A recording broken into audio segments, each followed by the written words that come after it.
And we're live. Hello, everyone. Hello, everybody. Thank you for joining us. Thank you for joining us. Some of our people are here. Sydney, Joanna, Kim, Mark. This is going to be a party tonight. And we got Angel and JRP. I can't see that far without my reading glasses I've on. got my reading glasses on. So Paul's going to read the messages. I will read the messages. And respond to them when they come out.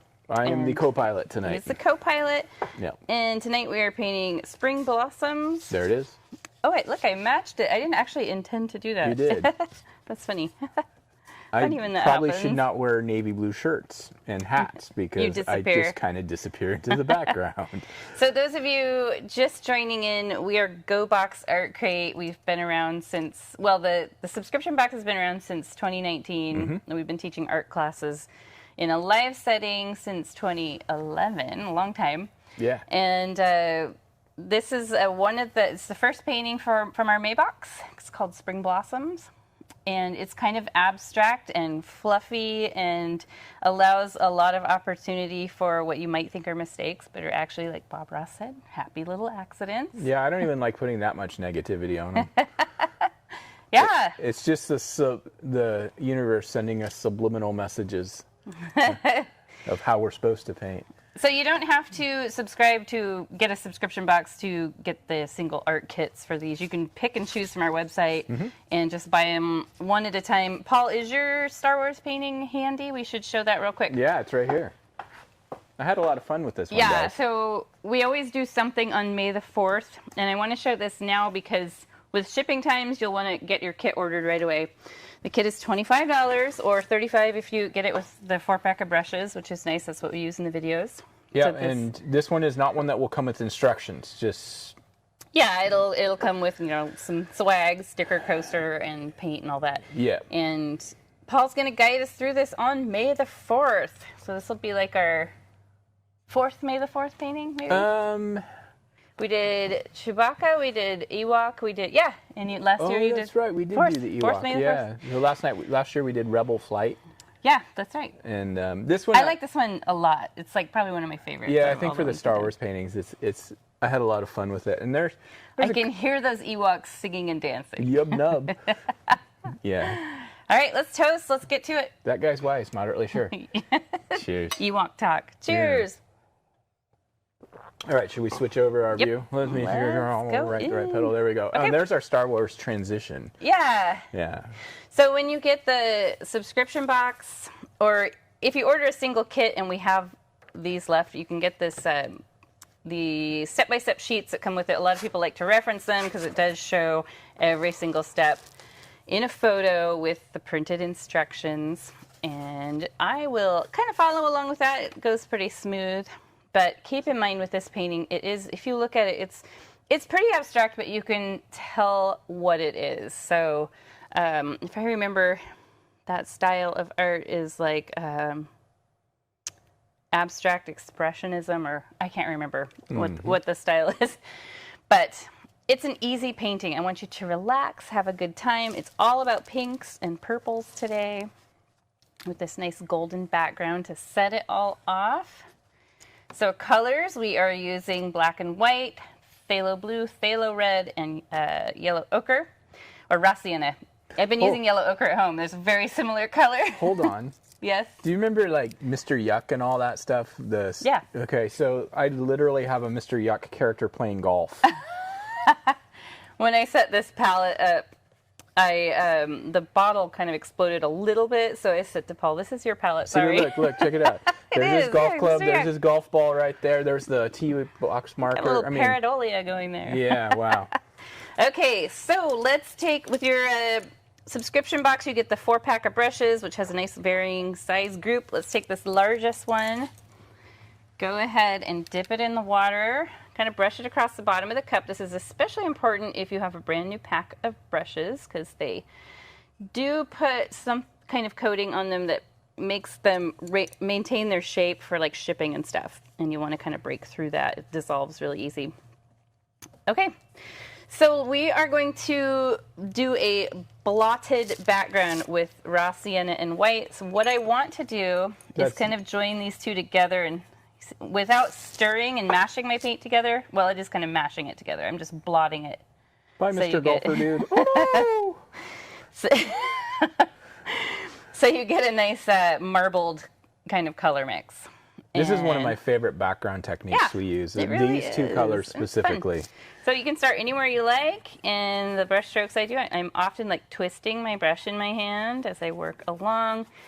And as it runs out of paint, instead of dipping right back into this mix, sometimes I'll dip my brush right in the raw sienna. And when that runs out of paint, I might dip it right in white. Just pull from the edges so you're not polluting all of your puddle of color. I do like bringing the white in here a lot because having these little bits of lighter color pop through, you can't really see it on this because my floral arrangement covered it. But that beginning part, you really see it through here. And it can look like a sky. Like maybe you're like back in a canopy of trees and you've got the little bits of sunlight peeking through. Or is it Venetian plaster? It can look like that too. Hee hee hee.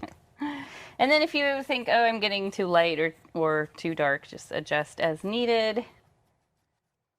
And we're just going to do this until we have the entire canvas covered.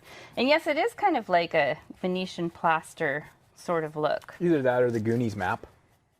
Yeah, it's kind of this old parchment look. Pirate ship. One of the things you can do if you have like some raw umber, It's them goobers. you can paint a little after this dries a little bit. Like maybe this is something you could do later. You can darken the corners a bit.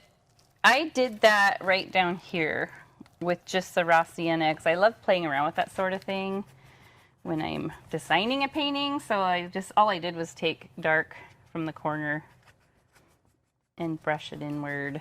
Since we were just And you can do all four corners go that ahead. way. My bad. Yeah, be quiet, Paul. Shut up, Paul. Paul's got a lot of things to say tonight. Always. Paul always has a lot of things to say. I brought some hard candies with me, so maybe I'll be able to keep myself entertained. Those are really hard candies. They We are. got them. My daughter had to have them last night. I took her to Marshall's, and she saw them at the checkout. She said, "I really want these. They're honey flavored," and like literally no one can eat them because they are harder than jawbreakers, They're and they're honey probably old. flavored? They're not honey flavored. That's what she told me they were. They're like the ones that we get at the dollar store for $1.25. We had a good night last night. Paul went golfing, and we went shopping into sushi, and that was a fun time. So if you run out of any color, you can remix in the center between the two or wherever your paint blobs are set up.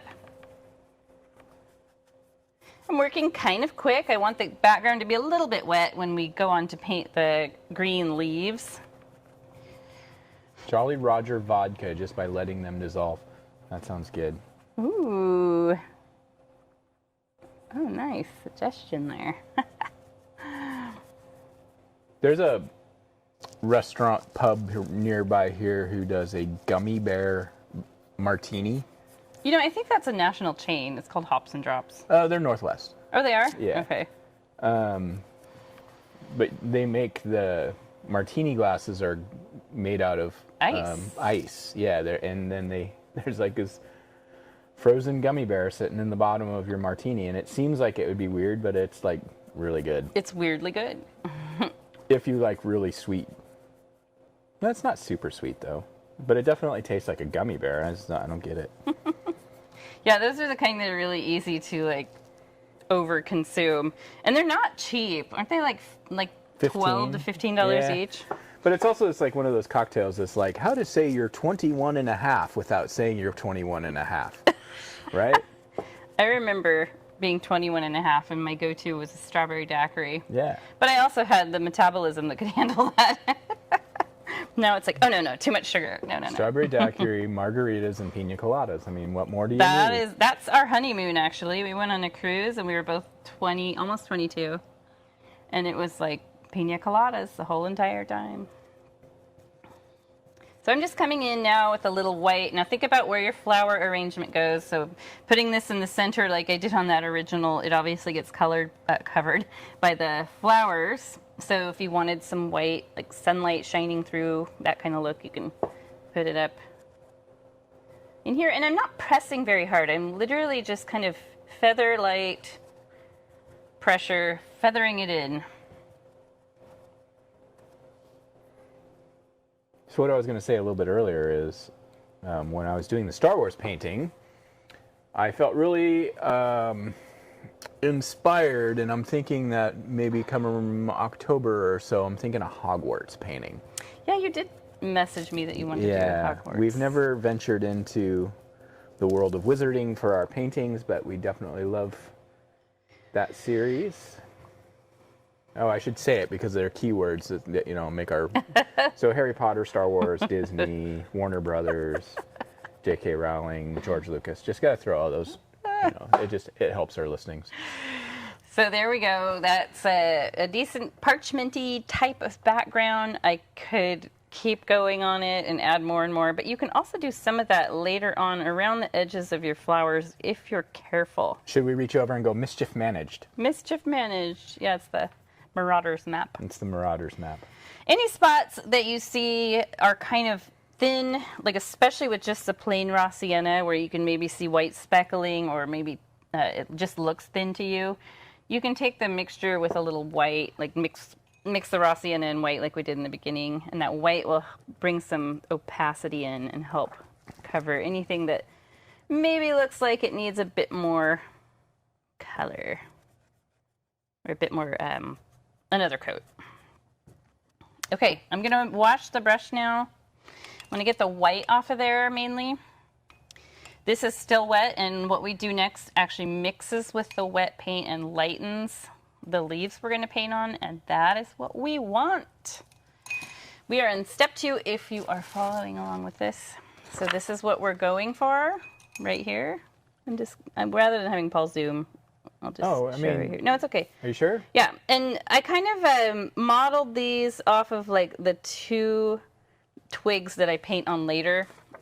But you don't have to do that. You could have like one be down here. I mean, it just depends on where you want. Like I have 2 pretty symmetrical branches here. Usually I wouldn't do them so symmetrical, but I think it just ended up that way. And I did end up liking it. Honestly, it did take me a day or 2 to like this one, and I thought the feedback was really good. So I'm like, okay, maybe I do like it. So yes. 12 ounces of vodka and add 20 Jolly Ranchers of your your favorite flavor. Wow. We might have to try that. Okay, so I've got my clean brush. I'm going to mix raw sienna and the phthalo blue. Now you want a little more raw sienna, so I'm going to scrape this off. And just use the corner of your brush and pick up a little bit of phthalo blue. You can see I don't have a ton in there because the darker color is really going to overpower. And you're just going for kind of a mossy green, I guess, almost like an army green. You can change it up and you can lighten it by adding more raw sienna. It just depends on your preference. And You're not going to get a real bright green with these. No, it's a very muted green. And this is where I want to go kind of quick because I don't want this to dry too much. And I use the thin edge of the brush, and you can literally just think about it like you're painting calligraphy, like you're doing that beautiful Japanese type of art. Mm-hmm. So you're getting lots of little pointy shapes, and that's just by using the thin edge. And you can play around with, like, maybe at first you push a little harder, and then you lift your pressure as you get to the end of your little leaf. Now most of this gets covered up. It's mainly, and you'll see that if you read the instruction sheet, I keep saying that don't worry about mistakes. So much of this gets covered up. It's just right now is about planting the color on there. Planting the seeds. Yeah, and this can go as high as you want your branch to go. And then I'm going to do a secondary one. They can collide with each other. That's totally fine. I'll probably end this one a little shorter than this so they're not so symmetrical. I'm not really thinking too much. They remind me of like birds of prey shape. Don't they look like Birds of Paradise? Yeah, Birds of Paradise. Sorry, I'm thinking of that movie. Birds of Paradise plants. The flowers are kind of shaped like this. And if you're getting too linear, like you can see I definitely have a line like that. You can have some come out this way because our flowering branch goes out. Like it's not just a single line. It's pretty bouffant. Back in the day, my mom owned a florist shop. That's right. So this is looking like bamboo right now, which I love. This could be done right now. Like you could take your brush and use the thin edge and do little segmented, very straight lines and turn this into bamboo, kind of like an abstract bamboo. I've seen less complicated things. Put it in at a the Portland gallery Art and Museum. you're good to go. Okay, so speaking of flower arrangement stuff, Greta and I were talking about this last night because while we were eating sushi, you know, she's going to prom, and we didn't know how does the I can't remember, it's been so long, the boutonniere corsage thing, are they like purchased together? Like does one person buy those? No, not usually. Okay. I do remember my prom date bringing me a corsage, but I don't remember giving him a boutonniere. Wow. Yeah. I held back. You know, I think maybe sometimes people do like coordinate, because you know a lot of times kids like they coordinate their dress and the tuxedo back in our day. Mm-hmm. You know, they would coordinate the colors, and so then they would know what the what everything was going on. I never had to deal with that because my mom was a florist. So. Oh my gosh, those drinks sound good. Oh, the guy has to give a corsage that matches your daughter's dress color. Okay. Perfect. Wait, what color's her dress? It's green. Her dress is deep emerald green, and it fits her perfectly. We were brave and we ordered it online, and that's always a little shocking. I mean, and little not shocking. It's a little it's a risky, and we just took her measurements and ordered based off their chart. It was a perfect fit. So let's go ahead and get moving on. It's okay if this green is still wet. It's okay if it mixes with the next color we're going to put on. This painting is all about layering and layering and layering. We do so much layering that if anything gets muddy right now, it's going to end up being covered. But we do need to get those layers on there. So first, we are going to mix a dark lavender. So what you want to do first... She has bright... she has orange hair. Neon orange hair right now. It's not neon, it's orange. It's like pumpkin orange. Pumpkin orange. Okay, so we're going to mix these two colors, phthalo red, phthalo blue, and make purple. And now we're just going to, I like to pull maybe a little bit more of the phthalo red in there. I tend to like to aim for more of a pinkish purple because it goes with the whole color scheme we've got. And then just use the corner of your brush, or you can use any of your other brushes and swipe off a little white. Mix that in there. And we want it to be on the darker side. Is that what we start with? Yeah, we start... No, actually, no. Yeah, medium. Sorry. I'm scared. Your uncertainty has left me wondering. Like a medium lavender, because we do go darker after this. I just couldn't remember which step came first. So I am going to throw a little more white. And you can save this to use throughout. It doesn't have to be like fully solidly mixed. You can have streaks of pink, streaks of blue. If you have a lot of paint on your brush, you might just kind of swipe it off on your palette. I like to do it that way so I can save it, and that's why my palette ends up with like these giant pools of color. And what I'm going to do now is I'm going to dab on, now I am using the corner of the brush, I'm just dabbing on little shapes like this. And I feel like I could use a little more pink mixed in mine. You know, it's funny. It's totally your choice, though. Like, on the canvas, you're much more meticulous and tidy than I am. At home, too. I'm going to ignore that intentional jab. Hey, anytime I get a chance to Ain't that the truth? intentional jab. But when it comes to our palettes, I am the tidier palette person. Yeah, you are. You are. I just lose it for art. Lose all my OCD for art. So I do have a lot of paint on my brush. I can see it's very opaque as this is going down. And I think I'm going to make a bigger mess here and scrape more paint off. And what you can do, you can feed off of these flowers. Because I want it to be kind of soft on the edges. And it does get that way as we go along. So we're thinking of these as like Let's think of them as like dandelion puffs that are purple. So they're like in little, almost roundish clusters. Let me show you this step.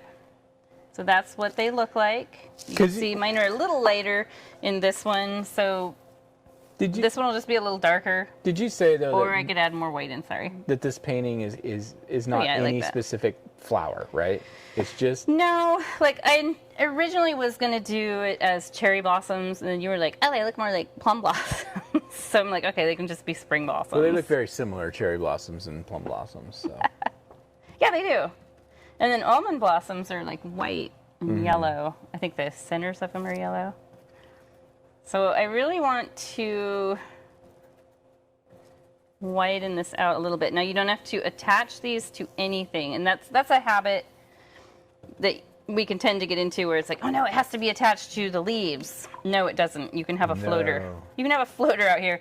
And you can go in with, like I mixed a little more white with my color, and you can come in and just dab some of that on some of these darker ones that you put on if you did that. And there you've got like a multi-tone thing going, which is what this painting is all about. I would say like that's one of the number one things that I would try to encourage people is get away from the notion that when you're painting trees or flowers or plants or anything, that things have to be stuck to something. Just let them float. It's going to look better. Oh yeah, her that orange hair looks so good with green. It's kind of a, like we do it ourselves. And I have a friend who's a hairstylist, so she buys me the good stuff, and I just pay her for it. And we mix a color called nuclear. It's Pulp Riot color. It's nuclear orange, and then we mix a secondary color in it that's a red. I can't remember what it's called. So it makes a really pretty color. But her date has a suit that's the Riddler. So it's from Batman. It has like, because he did some cosplaying before, and and he wore it to a cosplay. So it's dark green with black question marks all over it. They might do the Riddler and they are doing Poison Ivy. Riddler and Poison Ivy. Did we get confirmation that he is going to go ahead and do that? Okay, that's rad. So the Riddler and Poison Ivy. With it. They are going to have fun with it. Okay, I'm going to come through and lighten some of this up a little. And we're going to bring in a darker, more plum color now. And that's on step 4. And all we're going to do is we're going to mix the darker lavender with more phthalo red and less white. So you can take this that's already here, and I'm just going to scrape in some more phthalo red. And blue too, right? Yeah, I want it to be, well, at least for mine, it doesn't really matter. This is like, this painting can be up for all kinds of interpretation. For mine, I did like to have it be a little more plum colored, which would require a bit more red. Right, but I mean, if we're darkening it, is my point. I just need to check and see, so that's not quite dark enough. I almost need to make a mix without white. Now, if your flowers are really dark like mine, we bring in so much cotton candy pink later that they're going to be really muted out. So don't stress about that at all. Just going to make a fresh batch that doesn't have white in it.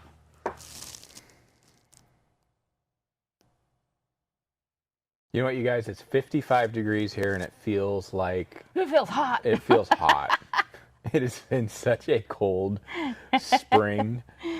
There, that's what I want. Yeah, so this color you can see is... I need to... Getting a little too much blue coming out of my brush. I'm just mashing it down and mixing better. So there. Getting some darker patches. I don't use as much of this color as I did. Like, I don't put as many blooms on in this color, but you can definitely see the difference. So are we just using these in our existing... Like on top of, around, maybe slightly overlapping. Right, but they're not just like randomly floating anywhere, right? They can randomly float. Okay. Yeah. I've got this one over here. I'm going to put a little on there. Because later on we come back in and we paint more green leaves. So you can totally tie them all together. So you decide how much of this you want. And what this is doing is kind of just giving a more three-dimensional sort of quality. I actually watched a painting tutorial. What? by this guy I really like. I think I sent you his, and you're like, oh yeah, I've watched some of his before. Oh yeah, yeah. And The wannabe Bob Ross guy. yeah, the way he talks is like, okay, dude, you're trying to channel that bedroom voice that Bob Ross does. But I mean, to each his own. He's a very good painter. But I really enjoyed watching how he painted a green, like, leafy tree. The painting would look like it was probably the middle of summer. And he did exactly what I'm doing, layering light colors in with dark patches and all kinds of different colors together. It's amazing how many colors go into this tree that you look at and you're like, oh, it's a green tree. But no, it's got yellow, it's got yellow green, it's got emerald green, it's got brown green, like all kinds of, and that's really how you want to paint if you're painting like a nature. 80-degree pool. I'm jealous. I'm very I would jealous just of that. float in that like all the time. Just like literally, just like dead man float. Lift my head about every 30 seconds for air, like a manatee. Really, just A manatee. back in, float it down. That's funny. Okay, so we're in a good spot right now. I do feel like I want to put something in this corner so it doesn't look like it's just It does. popping It does out feel a there. little like. It needs to be tied to the corner. Yeah. Nobody puts flour in the corner. I do. There we go. There, that looks. That doesn't take much. It just. It looks like now that it's part of a main branch that we can't see, and Yep. that's what we wanted. So wash your brush if you haven't already. Ooh, a thunderstorm. Hail and sideways rain. That sounds a lot like Oregon. Oh, that's where the pool, your pool dropped to 80. What is it normally? That's nice and warm. I like that. So Because 80 degrees does feel kind of cool if you step into it. I mean, think about it. Your body temperature is what, 96.8? Growing up, yeah, 98.6, 98.6. yeah. But my dad and I both actually have 96.8, so it's a range. And Greta does. Yeah. Growing up, my grandmother had an above-ground pool that was a heated one, and she kept it at 68. So that's what I grew up with for a pool. Oh, it's normally 88. I like that. That's that's hot I tub could temperature deal with for me. that. But with my temperature being 96.8, my Can't stay comfort in the hot zone tub. likes colder temperatures because And I like things to be really hot. Yeah. And he's like, your family roots are from Finland. How come you like things hot? And I'm like, there's a reason they invented the sauna. yeah, but they used to jump in the sauna and then go out and roll around in the snow. Yes, they did. It's good for their skin and circulation.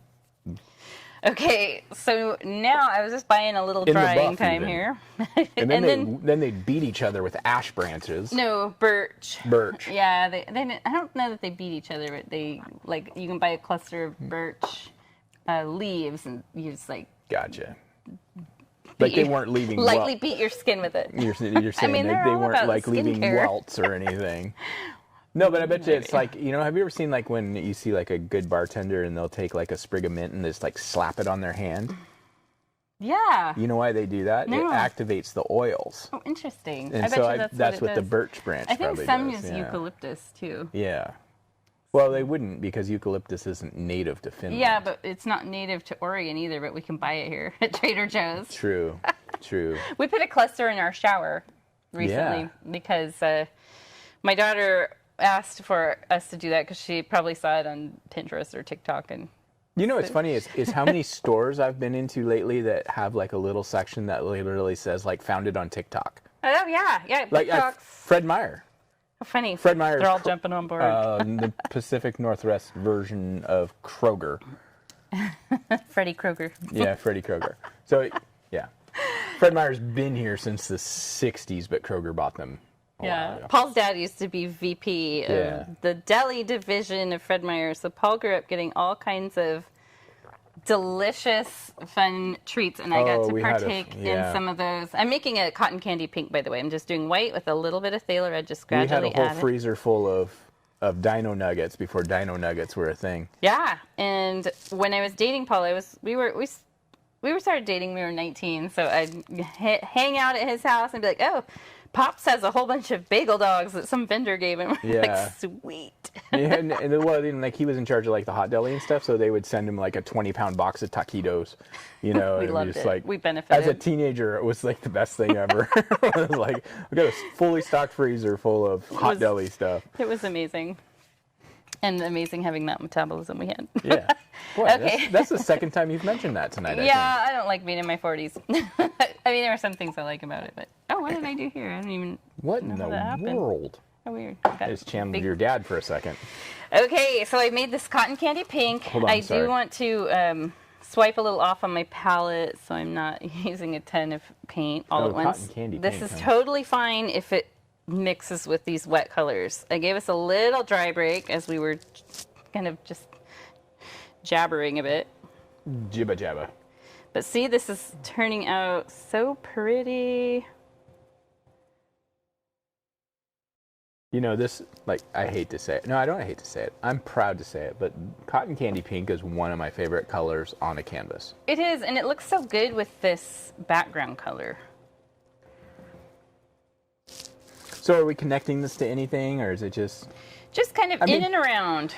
after I just talked about, like, we want to get away from attaching things to things, but So look at what I have right now, and then what happens to it. So you can see that those dark colors get muted a lot, and the way I muted them was cotton candy pink.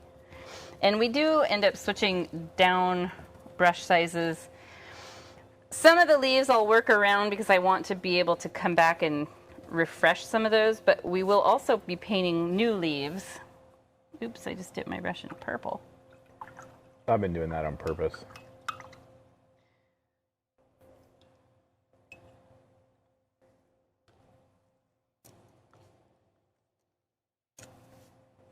Dry. Don't have a lot of room.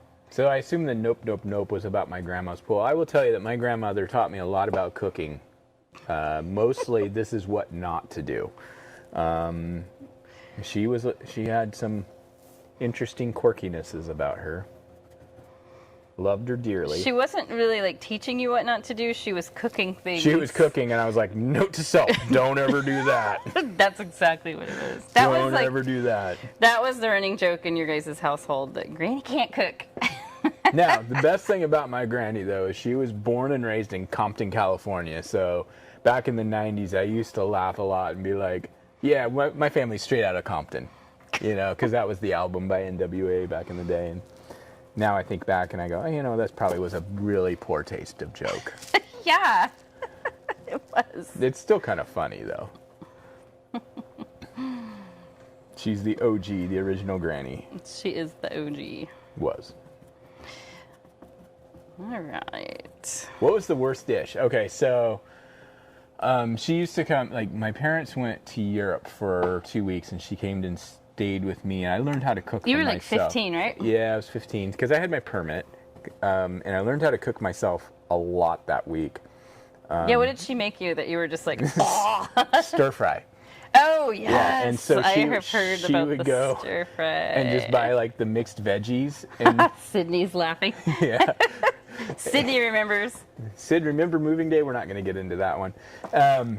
But she would buy like the mixed veggies and then steam them so they were cooked through and then throw them in the pan real quick with some soy sauce and call it stir fry. She might have thrown some Chinese 5 spice, but there was nothing fried. It was all just steamed mush. Oh, I'm so sorry for that. Like, and honestly, that was kind of like, that's the memorable one. Okay, so the one that I remember, she had just moved into her little apartment on the lake in Lake Oswego, and she was telling me about something she cooked for Jesse, who is her adult son. Well, now let's back this up a little bit. Jesse is fairly severely handicapped, and just getting him to eat was important. But Yeah. I know where you're going with this. Well, she was telling about this pizza she made for him, and it was a pizza crust. No, it's Totino's. She would start Was with it? Yeah, she would Okay, start yeah, with because a she wouldn't Totino's. make a fresh pizza No, crust, no, but no. it had green beans and tuna on it. Yeah, And so I she was would like, take just like a "Oh." Totino's pizza, and Poor add Jessie. green beans and tuna, and I think she maybe put a little bit of cheddar cheese on top to just kind of tie it together. I never had to endure that, but I kind of get it. Like, she's like, I'm getting him some protein, I'm getting him some veggies. Yeah, she was trying to give him a balanced diet. Stuffed, oh, Sid chimed in, stuffed green peppers. Oh, I don't remember the stuffed green peppers, but I do remember, like, Thanksgiving. It was like, everything was like some kind of like marshmallow jello casserole. This is like, You know, that was the thing though. I think Yeah, from like yeah, the yeah. 50s. Yeah. Jello, like there were Jello cookbooks that are. Oh, yeah. You I can have buy one. them. I They're have retro. one. I have like Sourdough Jack's like sourdough cookbook around here somewhere. How funny. Yeah. Anyway, yeah. I'm glad that my sister's chiming in.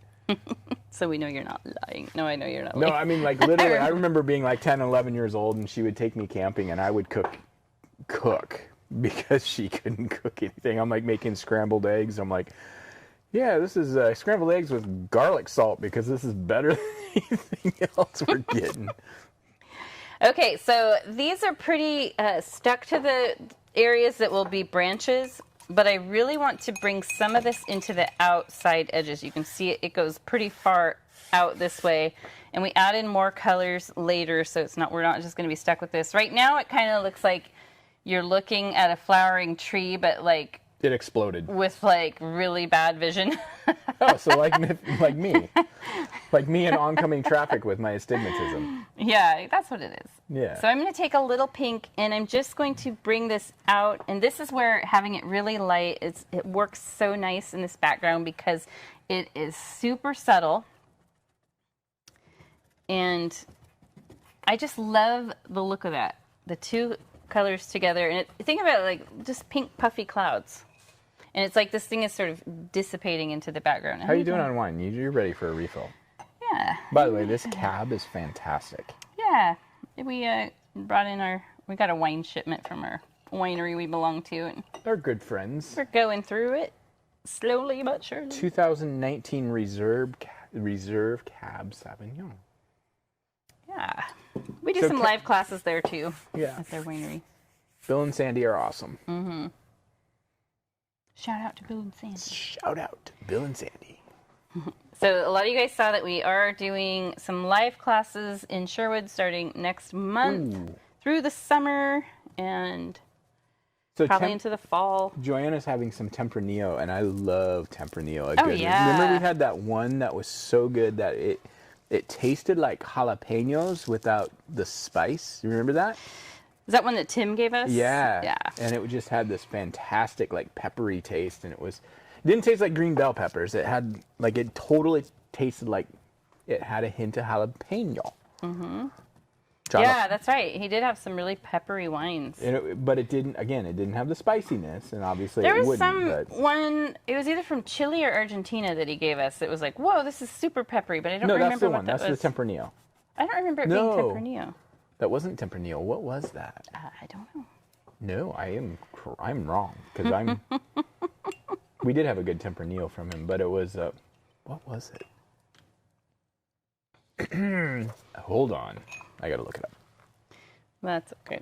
No, I'm gonna look it up anyway. We are heading towards step 5.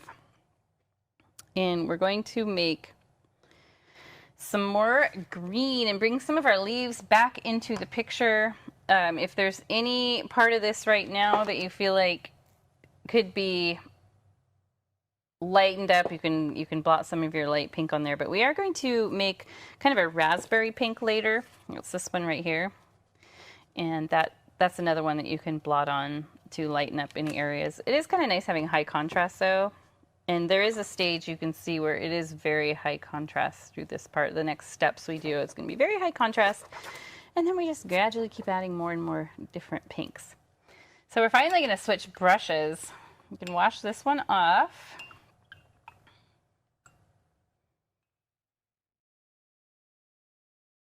So it was a Carmenere. Okay. Yeah, it was a Carmenere that tasted like the bell peppers. That's citrusy. Yeah, that would be more in keeping with most. Joanna, I'm so excited for you guys to be moving to Oregon. I think that's so amazing. Hopefully you can, at some point, join us for a live class if you ever travel in towards... They're going to be down on the coast, right? Yep. Newport. Or, yeah, I think, is it Newport? We should meet them I for a can't glass of wine when we're down, down at the coast. Yeah, it doesn't take us very long to get to the coast. Nope. So let's take blue, phthalo blue, and raw sienna. We're going to make the same green we made earlier, or something similar. It doesn't have to be exact. Okay. It can be a little darker even. Like, look how teal this turns out. Oops, let me move this in.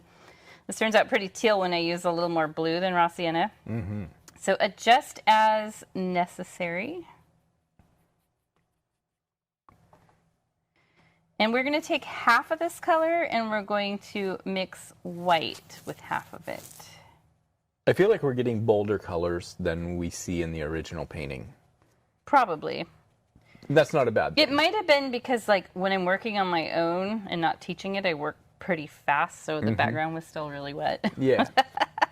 Well, and the other thing is we have different lighting in the room and stuff like that. Okay, so I've got my green I made earlier, very similar.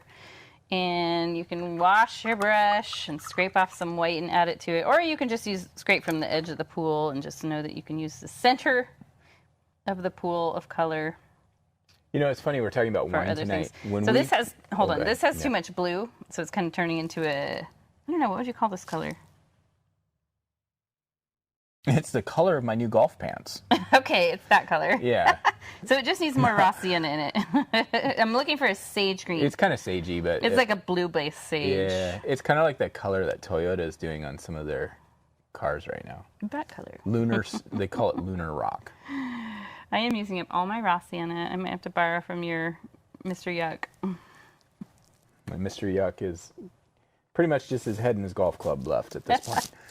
Okay, so I've got half dark, more than half, actually it's like 3/4 dark, or 3/4 sage and 1/4 dark. You let me know what you need. I'll I'm hook gonna you wash up. the brush because I want to start with the dark. And what we're gonna do here, I'll hook you up, baby. this is step 5. We're gonna add leaves. Let's zoom in real quick.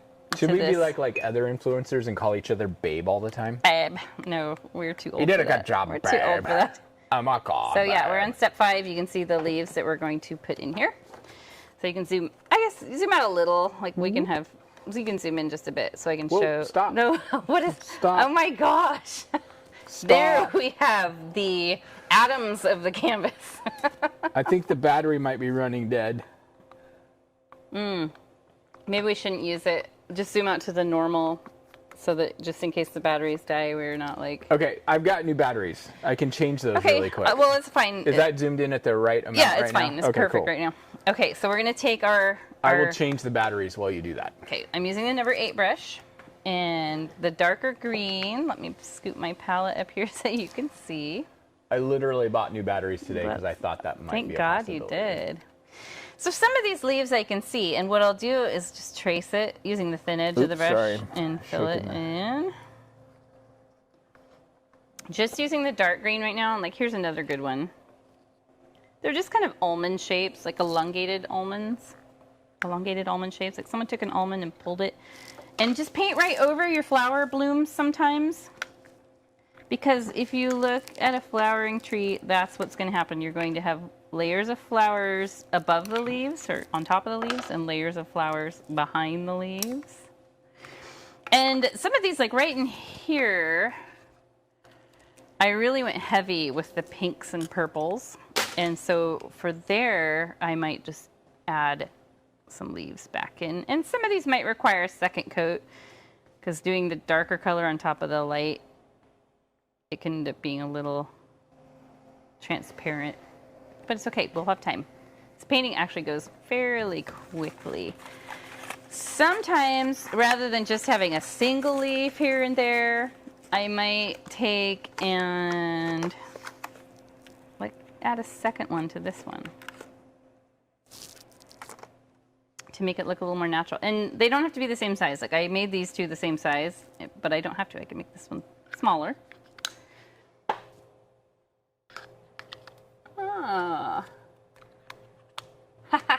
Just reading Joanna's message. Yeah, don't feel any rush. I mean,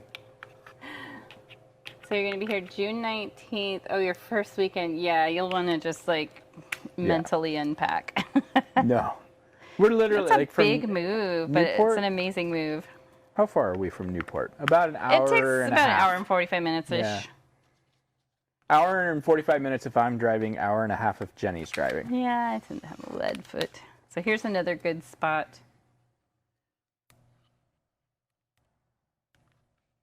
And here.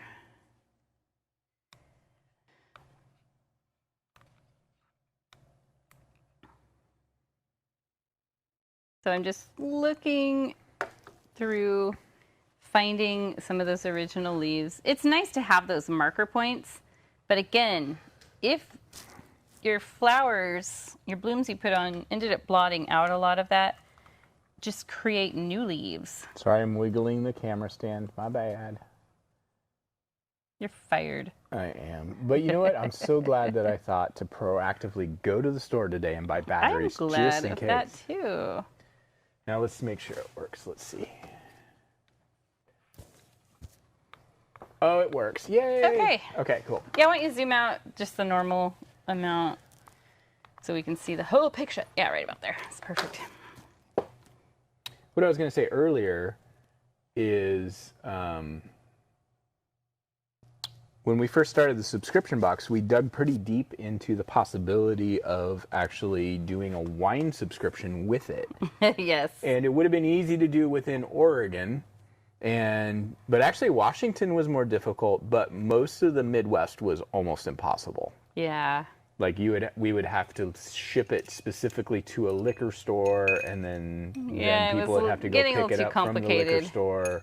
I see why there's not too many of those around. Yeah. So we looked into it, and we got pretty deep and involved in considering that as an option, and it just wasn't going to work.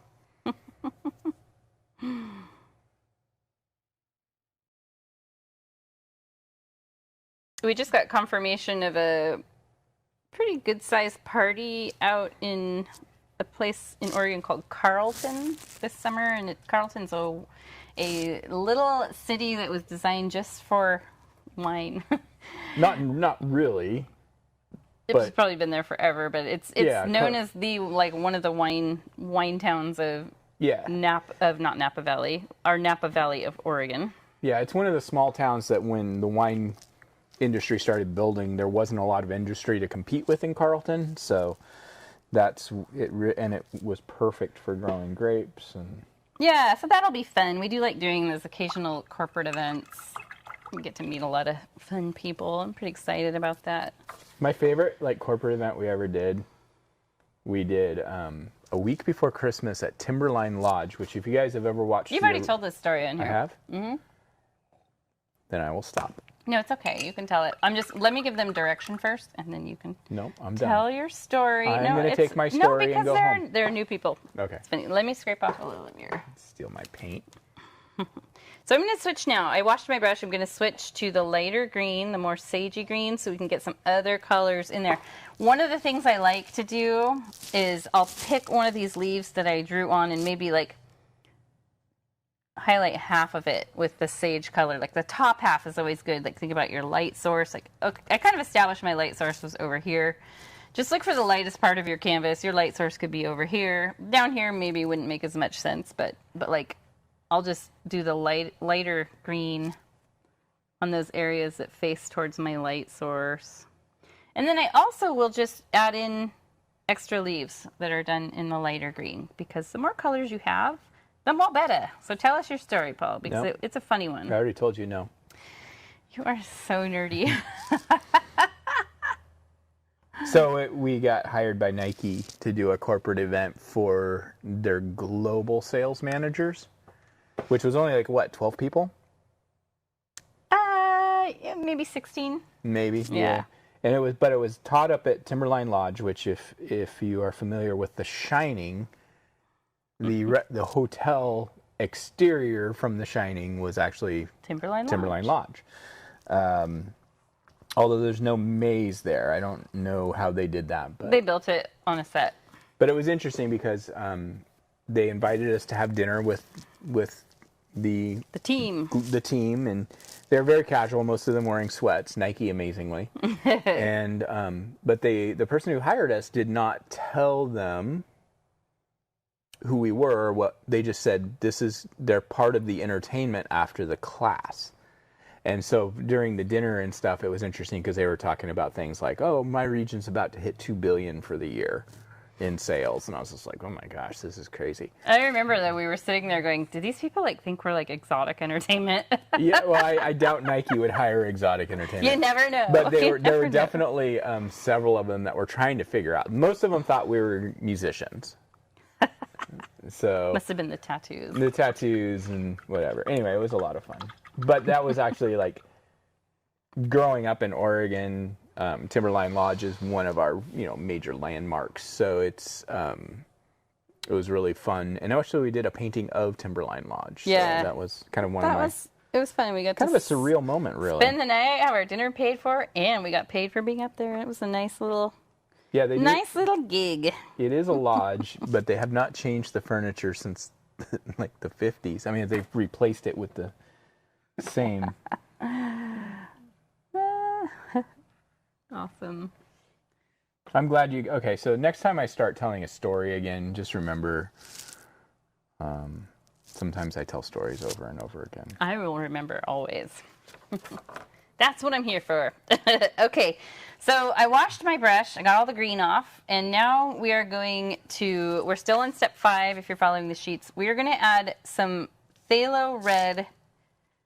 We're starting to get into where we're going to start doing some more flower shapes. Now, I kind of hesitate when I say that because they're pretty abstract. And I've taught paintings like this in a live setting in the studio lots of times. And what I would always tell people is just paint amoeba shapes, or I think my favorite thing to compare it to is like, if you look at these, like look at the white ones in particular, they're kind of shaped like little puffs of popcorn. So when I'm not painting individual 5 petals, it's just kind of a blob that has maybe 1 or 2 petals. So when you put the center in it later, it's like people will look at your painting and go, oh yeah, that's a flower. That's what they meant to paint. So right now we're in kind of a little bit of a rough phase. We're going to start bringing it all together. And just dip your brush in to the phthalo red. And I'll have you zoom in, Paul, just to show how I do this. So yeah, here's a good spot. I just kind of do like a little blob. I start like working from the center out. And you will get used to... You're using your number 4? How come I've got... Number 8. How come I've got 5 brushes?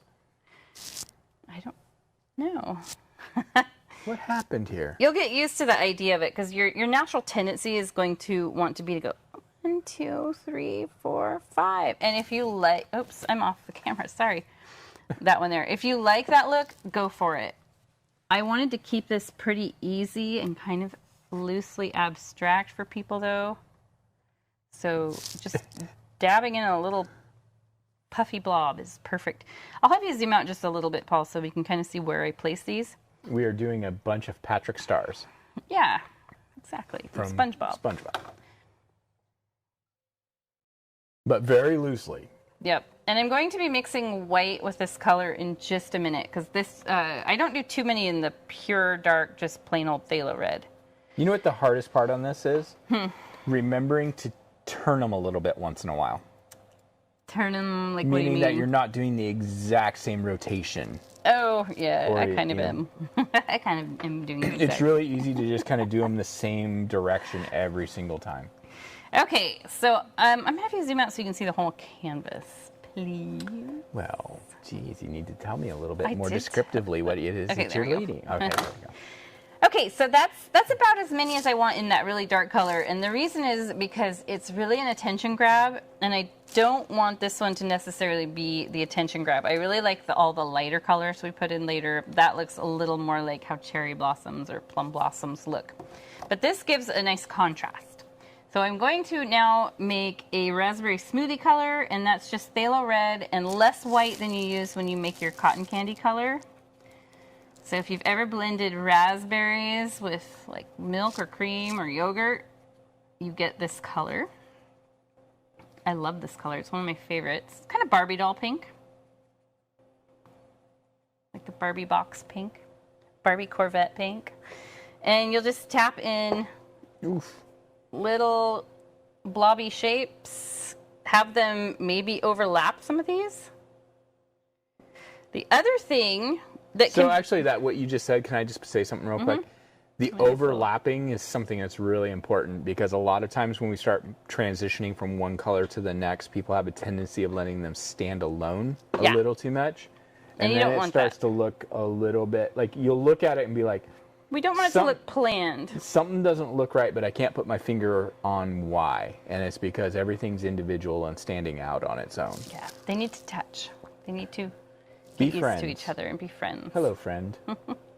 So I'm doing little blobs that are like, it might be, if you tend to be a little more type A, I guess, it might be hard for you to wrap your brain around this, but it's so easy. And when you put the center in the flower towards the end, it looks like a flower.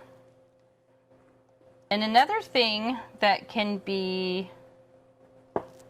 a little difficult to think about is I like to do the occasional like single petal, especially like out here in the background, because we have 2 big flowering plum trees in our backyard, and they literally rain pink snow all throughout all throughout the spring. I do a lot of this in the lighter pink because the dark pink you can see it's an attention grab, so I don't do too much in the darker pink. But throughout here in the middle area, you can put them in too. I mean, they're gonna blow off, and they're not just gonna be on the outside; they're gonna be in here too.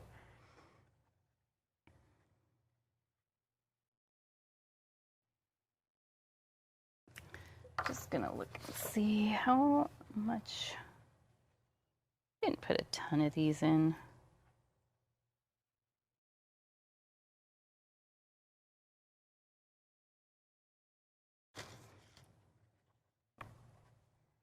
Really, all you're doing is adding texture, yeah? Yeah, contrast.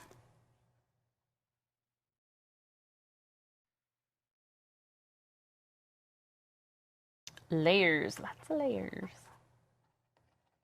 And you can put the occasional flower that's out this way. The little rogue flower away on the outside edge. The next step kind of starts bringing stuff together a little bit better, because right now we are still very loose and abstract. Yes, you can make any color needed by just using a few colors. It's pretty cool that you can do that. We're thinking about diving a little deeper into that here shortly. One of the things that I love to do, like especially if I buy high-end colors, I will do a color chart. So I have like a big sheet of paper that's bigger than this. It's probably about, I don't know, 16 by 20 maybe. But it doesn't have to be that big. And you do like a swatch of black. Then you do you mix black and white, and you do a swatch of black and white, and then you do a swatch of black with more white. And then I'll do like the next color, like blue or red, whatever you want to do. And then this is what happens. So the blue is the first one. This is what it looks like when you mix with white. This next one's what it looks like when you mix with yellow. And then underneath that, what does it look like if you mix that blue and yellow swatch with white? And so you end up with like this whole like flow chart. And I love doing that because you can see, it's a good way to experiment, and you can see like what tone of green can I make with these 5 colors. Yeah. And I highly recommend color charting. It's really relaxing, and I kind of do a similar you thing. just kind of get in tune with your colors. You do it a little bit more formally than I do, but I tend to just kind of throw it on a palette and just kind of start playing around with the colors and see how everybody interacts with each other. Yeah, so if I'm using... It's like a mixer. If I'm using those particular paints for paintings, what I'll do a lot of times is I'll get that color chart done, and then I hang it up on the wall. Because a lot of times it can just kind of spawn new ideas. Like, oh, wait, I could make that turquoise that's up there and add that here. So it is kind of nice having it right there on display. Okay, so for this next step, we are in step 6 now. We are going to be adding light cotton candy pink blooms, and then we after that, we go on and we start adding the white ones. So here is what the step looks like. So you can see these ones through here are light pink, very, very light pink. They're not the solid white ones yet, I don't think. Let's see. They all red, lots of white. Yeah, you can use your number 4 or your number 8 brush. And you will paint these outside the flower cluster as well as shown. This is what I love. I love this look right through here where you're not necessarily seeing individual flowers, but you are kind of seeing a kaleidoscope of different color tones. So let's do that. Let's take your raspberry pink here, scrape off some white, add it to half of it or all of it. If you're done with that raspberry pink, I like to save a little just in case. This is very pale, maybe even a little paler than my cotton candy pink. Yeah, on the colors thing too, I think most like people who are like... These are going to be the standout ones. There you go. Most people that are really like doing gallery pieces and things like that, I think they tend to kind of stick within a narrow band of colors that they use on their palette. Yeah. And I think that just comes from experience. The more you paint and the more you get the feeling that you want from specific colors, you'll kind of gravitate towards using those colors more and more. And if you get to the point where you're looking at, putting together a portfolio or something like that, having your colors have some continuity kind of helps identify as being your paintings. That used to drive me crazy. I, for a time, was really interested in getting work in galleries. And I was always like, no, I want to be creative. I want to make every painting different. And the advice was, you need to make it look like it's done by the same artist. I'm like, no, I don't want that. It's funny to think that now. But now I can definitely look at my art and know that they all look like it's done by the same person. Yeah, you kind of settle in. I think when when you did this paintings before, when you were working on that, you were still pretty young. Very young. And you're still learning that. You're still in that defiant phase where you're like, I want to do it my way. Well, not only that, but you haven't really established your style yet. You're still learning. Yeah. So again, make sure that you're overlapping some of the older flowers you put on here.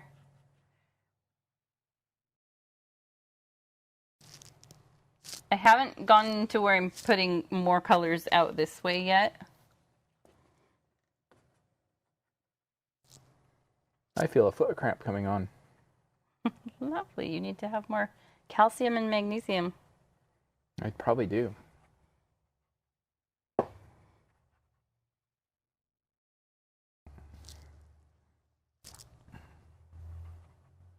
So your leaves that you put on earlier too, you can occasionally do a flower that partially covers some of those.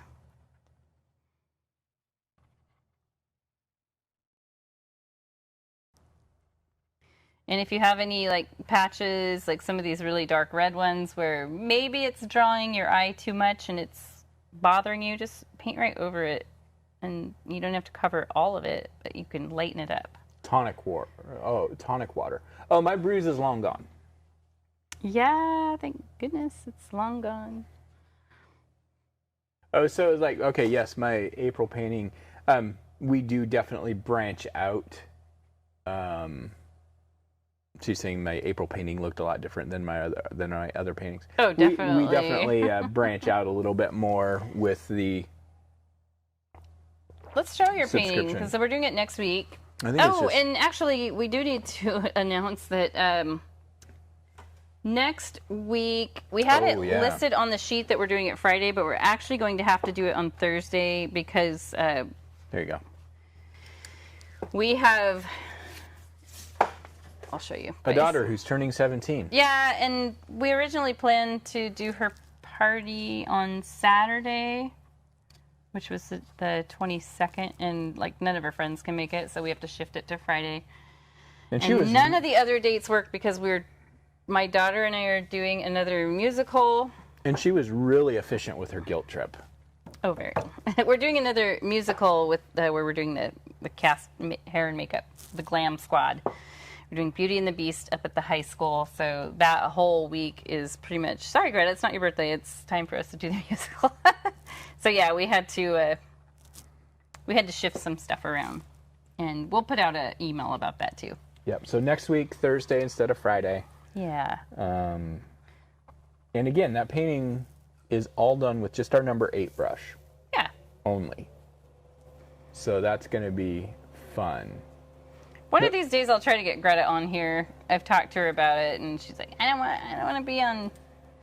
And I don't blame her. Like when you're young, a teenager, it's hard to like put yourself out there. So Doesn't seem like it for kids these days. Seems some like of them. they all have She's YouTube very channels. private though, so I respect that. And if she doesn't want to do it, she doesn't have to.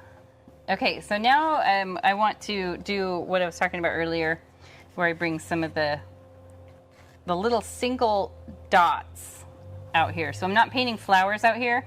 I'm just dabbing little dots. And you can do some in this darker pink, and they're just sort of like, almost like they're breaking away from the main cluster of flowers. Are they going Lenny Kravitz? They want to get away. Oh my gosh. I They guess want to so. fly away. So you can see I sometimes will like just do a whole bunch all at once in one little area. You know, I think this It's is just, right now we're just really creating texture and then adding a little bit more color variance. So this is kind of the light pink, but I'm going to go even lighter I in feel a like second. what this does too is it helps tie the background to the foreground. Yeah, my little flower cluster is a little bit bigger on this particular painting, but that's okay. They're all going to be a little different. I'm just going to make my light pink that I started with right here and add some of that out here. I love this because it's kind of like it's the glitter that we're adding. The glitter to the painting is just little sparkle. And you can put some of that in throughout the main cluster area too.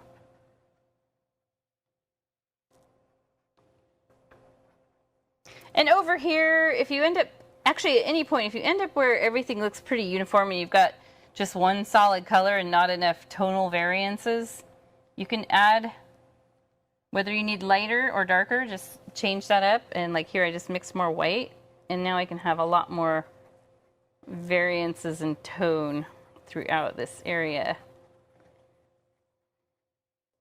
Yeah, I'm finding that as I go along, I'm coming back and kind of breaking things up a little bit more. Yeah.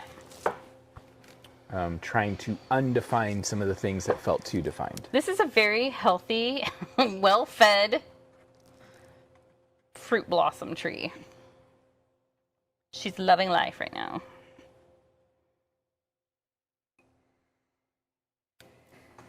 Okay. Sweet. We should be on to, step 7. And each little step, I know it's like, oh, step 7. Each step has multiple steps. So it's not like it's like we just do one step here and then one step here and then we're done. It's like each one has multiple steps. Mm-hmm. So we are going to now mix a brown. And look at my palette. I have no room. So the colors on our palette that are an easy mix for brown are phthalo red. Wait, remember we were talking about the difference between palettes here? Let me throw my palette in here real quick. Yeah, let's go big. So we're going to do phthalo red, phthalo yellow, which I'll have to steal from Paul. Mix those two together till you get an orange. Phthalo yellow. I mean, sorry, raw sienna. Did I say phthalo yellow? You totally said my phthalo gosh. yellow. That's funny. That's hilarious. Okay, so we're going to mix these together till we get orange. Kind of. It's kind of orange. Kind of coral. I have a little more red, phthalo red thrown into mine. Phthalo yellow. That's I'm going to have to go get some more phthalo yellow for my palette. I need some more phthalo yellow. Because somebody keeps stealing it. It's funny, when I put this on, I was like, I don't know if I actually use a lot of this color. Now I'm realizing, oh, I do. So I make this kind of orangey tone, and then I'm going to scoot just a little bit of black in, because you'll see the black color really overpowers everything and turns it really dark. Yep. Now, I could have just used straight black, but I don't like to do that. And that's probably just from years of teaching in a setting where people are drinking wine. It's just like, oh, let's just use black, rather than like teaching 44 people how to Yeah, because then this next is you're thing gonna make this perfect brown here. next thing you know, you're taking a break to go hand everybody else some more phthalo yellow. Phthalo yellow.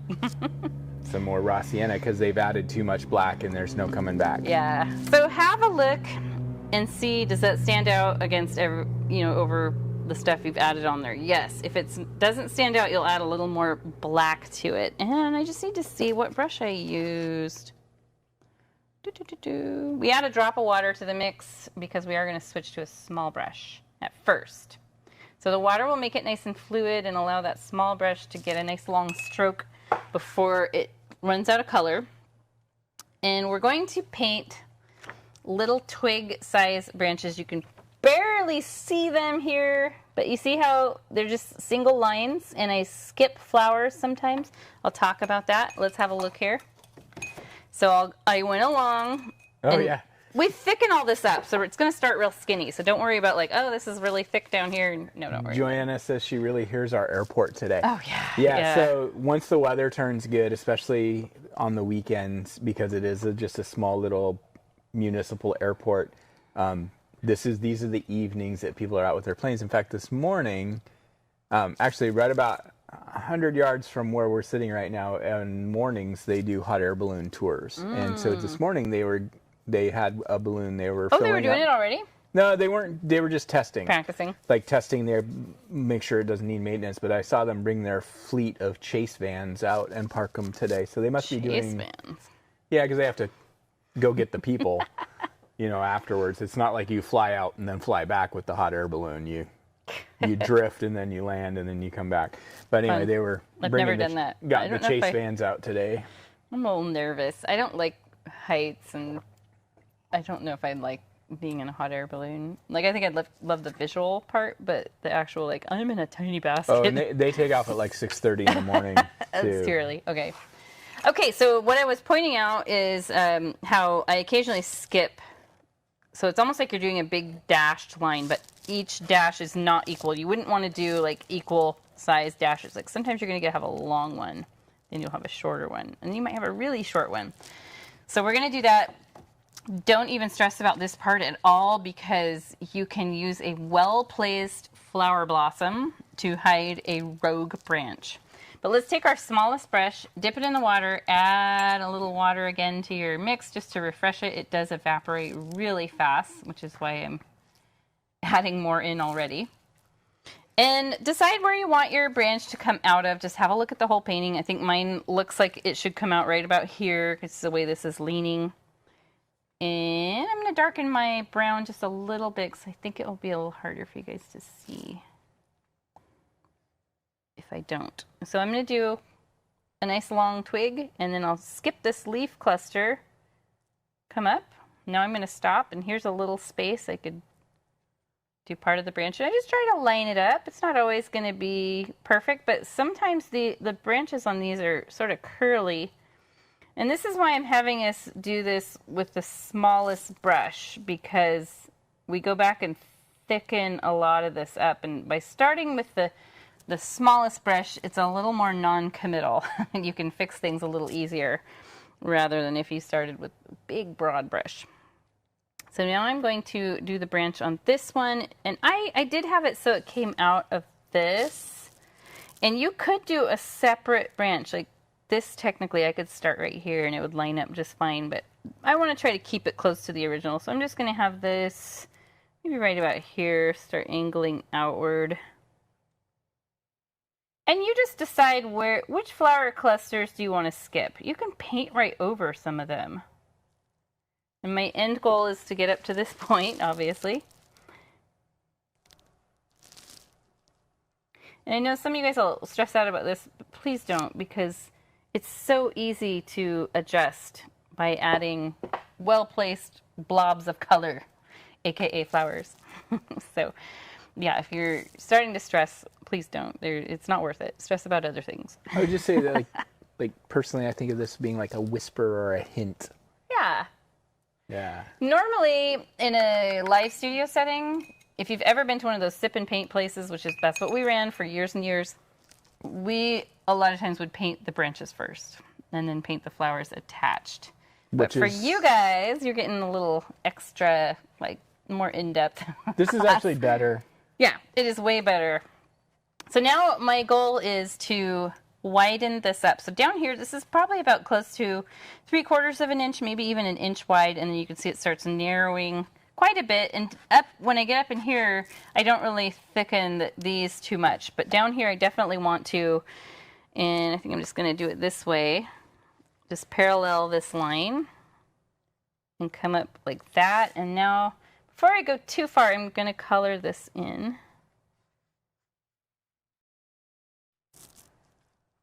Doesn't really matter. If you feel more comfortable using one of the bigger flat brushes, you totally can.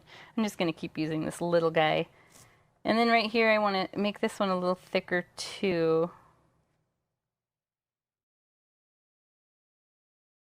And branches obviously get thinner as they end up towards the end of the branch itself, because if it was real heavy and thick towards the end. Way to go, Daniel. You've lost your pass.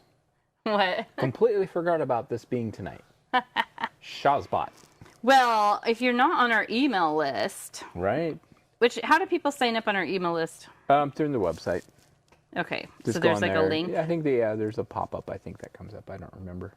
Because I usually do email when we have a live event. And today I emailed this morning and then I forgot to share it on our Facebook page. So shared it late at like 3:30. I basically join us in 2 hours. Text Daniel throughout the day most days, so that's kind of on me for not reminding him. Yeah, what's up with that? Daniel helped design the Star Wars painting, from what I understand.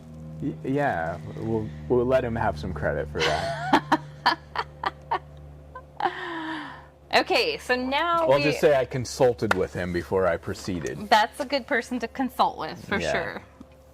So we are now going to add we have two, like this big Y-shaped 2 branches. You can do a third if you want. It doesn't matter. It's your painting, and if it makes sense for you to have another main branch going through somewhere, please put one on. But now we're going to add the little twiggy parts that come off, and occasionally I'll do short ones that almost look like a thorn, because if you've ever really stared at a flowering tree or any kind of tree, they have those little branches that are just starting to grow or have broken off, and you might have one of those off another branch. It doesn't have to be off this main trunk area. It can be off another branch. So let's do it. And I treat it the same way, where okay, so I'll start right here. I'm going to come across and maybe skip this flower and come out. And they're always fighting for the light, so they are going to grow up and out. They usually will not grow down. No. Because they are always trying to fight each other for the light. And so that's what we're doing. We're making them grow up and out. We are not doing who's it branches. Who's it branches? Yeah, that's what we used to call them. I don't know. You why. used to call them that. I call them WTF branches. Yeah. So here I did a little... Oh, I know where who's it came from. It was like a more family-friendly version of WTF. Yeah, that's true. So I did a couple little either buds or twigs that are just starting to grow, or they've broken off. And you can do some like that. They don't start off this main thing. Maybe they're off behind, and where it starts we don't see. And you can branch off of those. This is important. You do want to branch off of these two. And I just kind of go through and pick areas, pick what flowers I want to skip over. I'm just going to give you a heads up. I'm really thinking about chips and guacamole and margaritas. Okay. We have our favorite little Mexican place in Sherwood, and it's owned by a husband and wife. She's from Peru. I don't know where he is from, but they are the nicest. We love them. They're so amazing. They just got her mom up here because her dad passed away. He was supposed to come too. He was supposed to come too. It cost her $10,000 to get.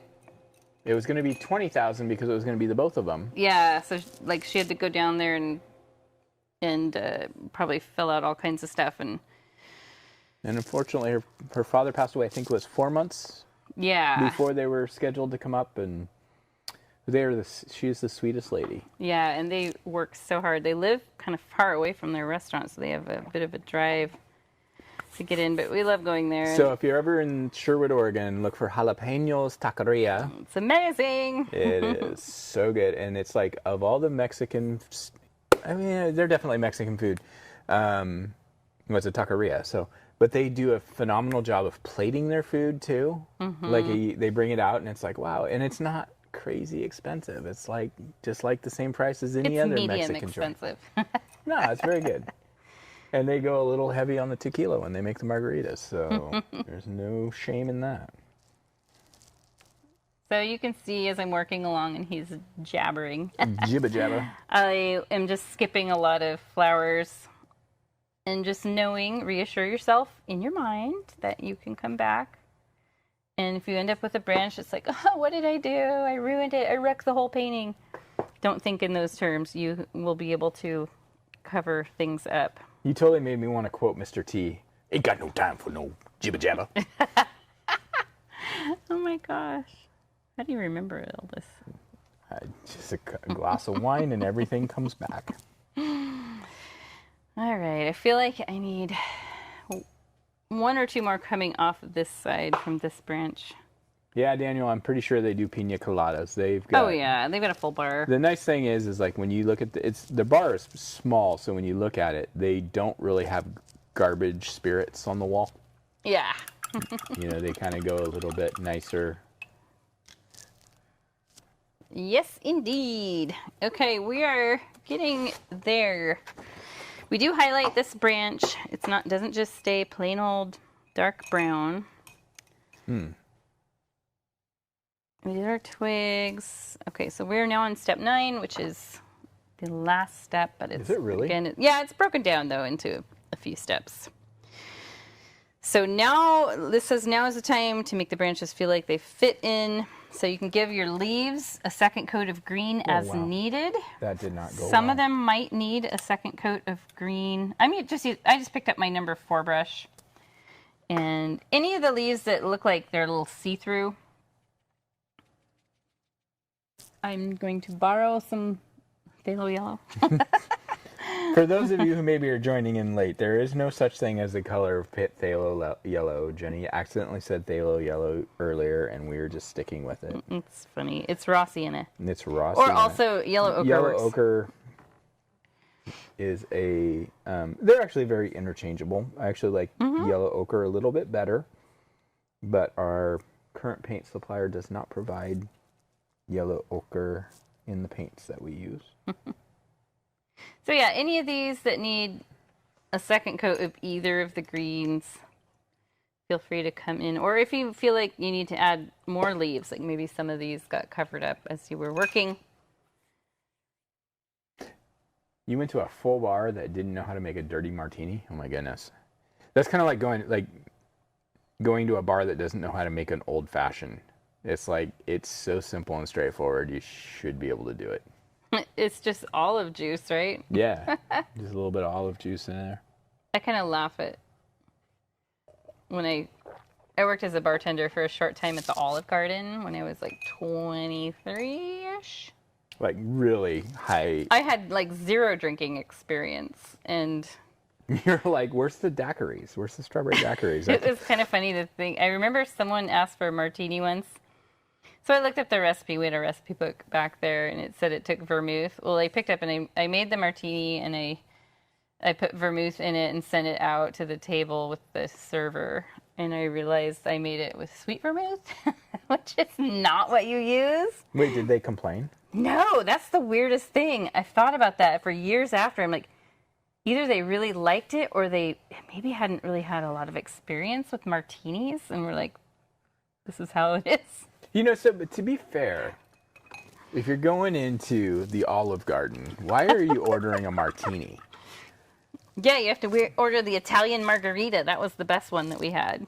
Like, what is an Italian cocktail? So the Italian margarita... No, not the Italian margarita. What's an Italian cocktail? A Negroni? There were some that had like Frangelico. Yeah, but are those Olive Garden Italian We had one called the cocktails? almond. I'm gonna look it up. I think it was called the Almond Joy, and it had like That is Frangelico not and an hazelnut. It was Italian so cocktail. good. But no, the Italian margarita was a regular margarita with a shot of amaretto, and the first time I tried one there, I was at first like, this is weird. I think of amaretto as being like something that goes with like a sweet coffee or something. And oh my gosh, it was so good. I was hooked. I only could have amaretto with my margaritas for the longest time. Joanna, so when you move up, the Spaghetti Factory is the best cheap yeah. pasta. So I was right. The most popular cocktail in Italy is the Negroni. Oh yeah, they might. And Joanna, yes, they might have been too polite to complain. I am one of those people. I am the person that will never complain ever, and I tip 20% no matter what, because I'm just that way. Really high up Probably on the because I worked as a really server. high up on the list. Number 5 on the list of top 10 cocktails in Italy is the Italian margarita. Oh my gosh, what does it have with it? It is a classic margarita with amaretto. Okay, yeah. So they would do their research, actually. Like, Olive Garden would do their research. No, They would send, like, your sister managed Olive Garden for a while. She actually had to go to Italy to train. Yeah, she went to Italy to train. And so props to them for that. Okay, back to the painting, finally. We should start doing like a cocktail podcast. No, I would love that. That would be fun. Because we're not like the most cocktail-y friend. Like we don't. It's not We'll like, learn along the way. Like I don't have a book at home but yeah, that would be fun. Yeah.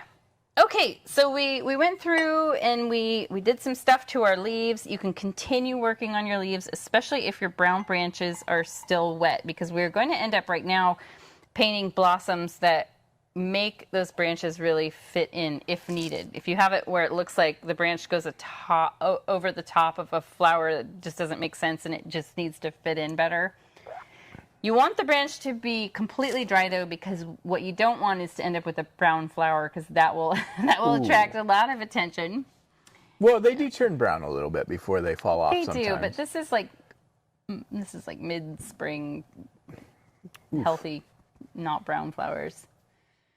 One thing you could do if you need to buy some time for drying, you could take your little brush or one of your small brushes. What are you doing? I'm fanning my painting. I need some raw sienna. I'm just a gonna tiny have to bit. go get some more because I just need a tiny bit. like, I'm out. just showing You something. have stolen all of my Phthalo yellow. So if you're trying to buy some time and What wait is for going this on? branch to dry. How did that happen? How did that get twisted around? Oh, that's what weird. The I heck? don't know. You can add like a simple, easy highlight to some of these leaves with the raw sienna, and it looks really nice. It's subtle. I might zoom in. You want me to zoom in? I can do it. You go do your stuff. What one is it? The W? T. T. Okay. Tight and wide. Okay. So there you can see the raw sienna highlight that I added in here. And I try to think about, okay, it's probably facing the sun where it would be highlighted. But that's a good thing to do just to buy time and also improve your painting. Some extra stuff. So I'm not going to go too crazy on that. I just wanted to show if you are, anytime that you're waiting, buying drying time, if there's something else you can do on the painting that won't interfere with anything that's wet, I highly recommend you do it, because you can just, adding stuff is not always going to be a bad thing. It's a good thing. So, Daniel's displaying how he's not much of a drinker. Okay. Tastes like rubbing alcohol with a hint of toothpaste. That doesn't sound good. No, that doesn't So sound let's good look at at all. the difference between these two. Obviously, my new flower branches are a lot more bouffant, bigger. That's okay. That's not a problem. You'll see trees that look like big and healthy like that. But these look more like flowers. A lot of that is down to just the centers that I put on. But I also have, these are the white flowers. And those are the ones that are really going to stand out above everything. And that's what we're going to do right now. If you don't want to go with white, you could use a very pale pink. But I'm going to use my number 8 brush, just pure white. And this is a great one to use if you have any branch that needs to be covered up or brought in to fit in. Daniel says, if you can make it taste like Dr. Pepper, I'd be a lush. There is some kind of cocktail that, what was it? Oh, I saw something recently that tastes just like Dr. Pepper. It was like beer and Mountain Dew or something like that. That's really weird. It was really bizarre. So I like to occasionally put a flower on the end of a branch. And again, I'm still kind of painting that sort of popcorn shape. Another thing you can do is sometimes you'll see a flower from the side and you'll just see like a bowl shape like this and then like one petal in the middle. So think of it that way, like you're doing like a little bowl shape. Are you using your number 8 or your number 4? I'm using my number 8. I'm using the corner edge of it a lot. Yeah, and yeah. then just do one petal in the middle. And then, yeah, you've got that look like you're just sort of looking at the side cup shape of the flower itself. Now you can have some over a leaf, as long as your leaf is dry.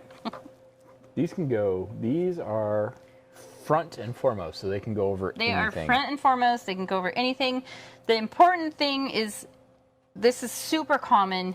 You might look down and realize you've evenly spaced every single one, and that's a thing that you want to head off right away. If you find that you're the type of person to do that, start practicing not doing that. Use your left hand. It will make your life so much better. Just like when we do stars, I have a tendency to sometimes fall into a polka dot pattern, and you want to randomize everything in nature. Like occasionally what I'll do is maybe just do a few little single dots, like they're just little single petals.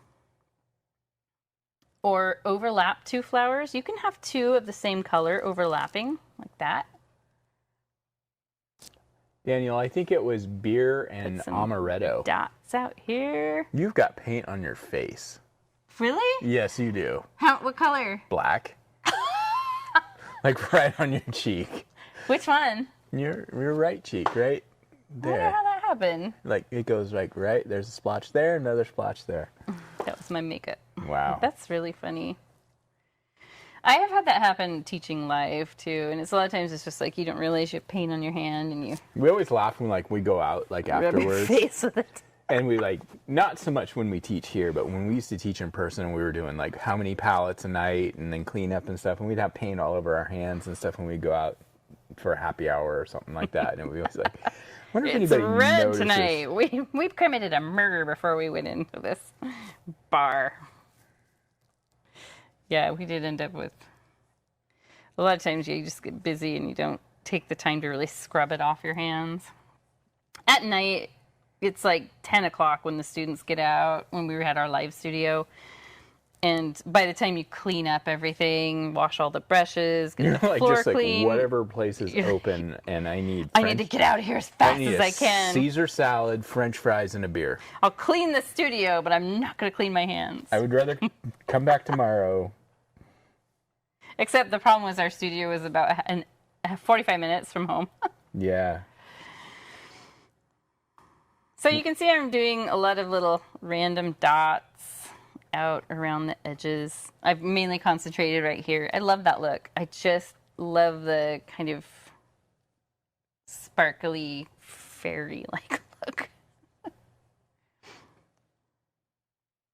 Make it your own, though. If there's anything that you just don't jive with on the original, I won't have my feelings hurt. I learned a long time ago to grow very thick skin. Well, I think that's the way it needs to be because we want people to find their own inner artist. Definitely. And if you do find yourself doing a lot of the same size of flower, which I definitely have a little bit of that going on, I think the little dots help a lot.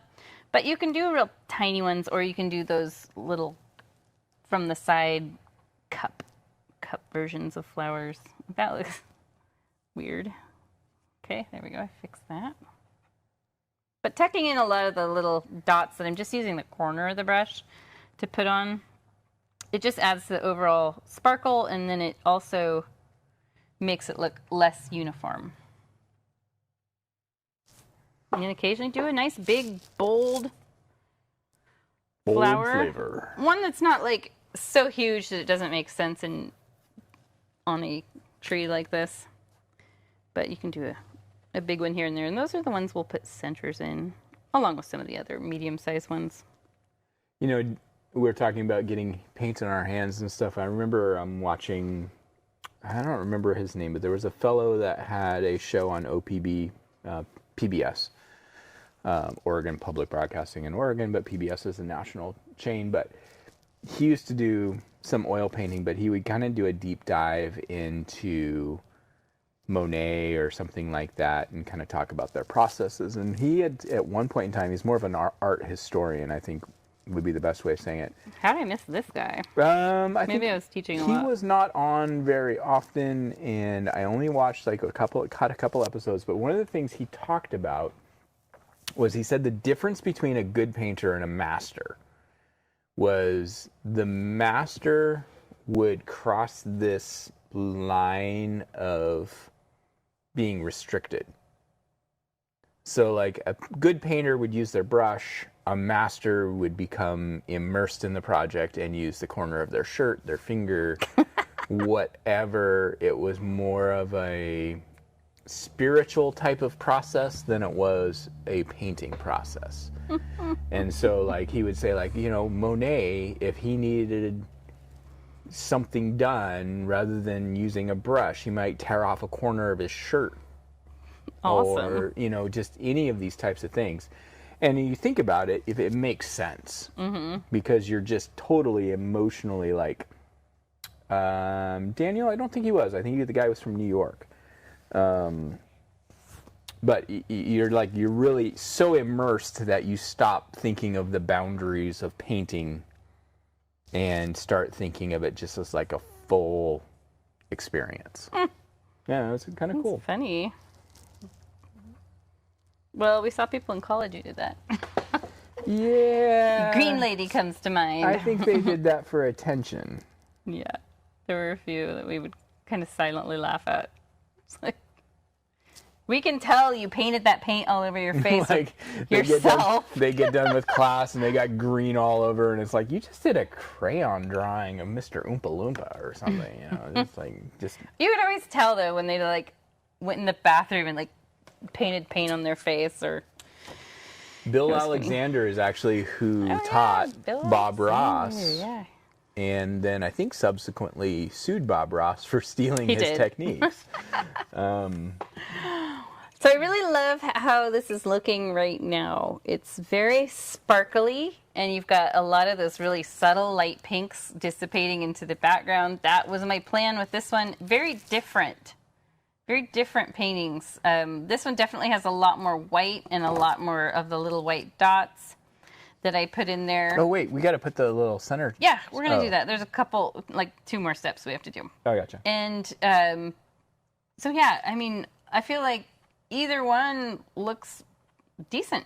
So now I'm going to highlight the tree. Now let's have And a then look. when we see mine, we'll see like a totally another Yeah. organized level of chaos. So you see the highlights on Oh, the tree highlights. branch? Those are done in the raw sienna color. And I tried to keep them on what I established as my, facing towards what I established as my light source, which is up here. So I'll use my littlest brush or your number 4, whichever one you feel that you like best. I washed it and dried it off. Just dip it right in straight raw sienna, and you can kind of scratch your brush up and down. Let me zoom in. Daniel, you would really like Jerry Yarnell. Yeah, you would. So thinking about how bark is, it's rough. It gets everywhere. Sorry, I'm quoting like the Star Wars. I hate it. It gets Sand. It's rough. everywhere. It gets everywhere. No, like, okay, so the bark is really rough. You're painting and the wooden part like Hayden Christensen's acting in Star Wars. wooden. And I don't highlight every single last like little twig, but I do hit some of the, maybe the bigger ones. How did he not get cast in Twilight for that wooden acting? I don't know. And like this one is a good one to highlight along this side. The cool thing is if you don't like your highlights, wait for them to dry and just go back over it with your dark color and start over. My flowers, like this whole thing ended up being like an explosion of flowers. Got big right away. So I don't do a ton of highlighting, just a little bit, the necessary amount.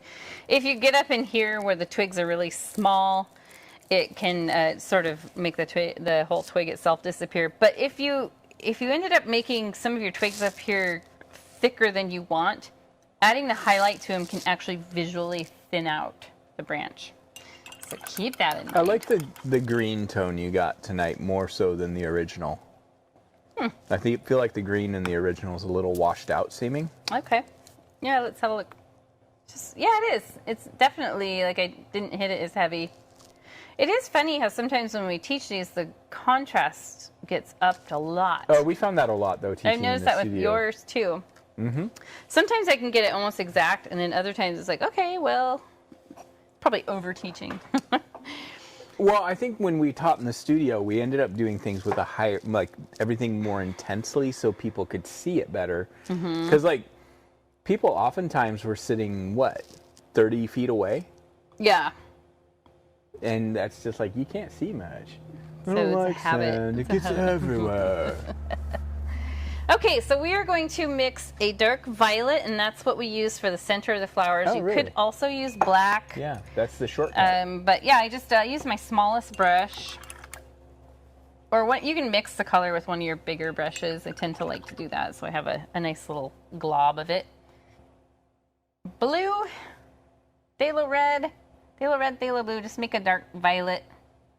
I always end up with looking blue, really bluish to You know, start. you can always add just a touch of raw sienna to that too. Yeah, that'll tone it down. It'll tone it down. It stays dark, but it keeps it from being, because raw sienna is actually a brown tone. It's not yellow. It's not phthalo yellow, but it helps Gold. keeps it from being too intense. So I made way more paint than I will need to use, but I have a lot of paint left on my palette, so that's totally fine. Use the handle of your little brush, dip it in, and then just stamp a centered dot in not every single flower. You can see here, let's look at my original. I didn't get every single flower, like some of these are left undone. If you want to do every single flower, you absolutely can. But I will do some that, like, oh, maybe the flower looks a little bit too blobby. Like, here's a good one. Put a center in it. Suddenly, it's a flower. It's amazing how just adding that little center. You know, and you can even add these randomly. Yeah. I mean, it doesn't even have to be attached to anything.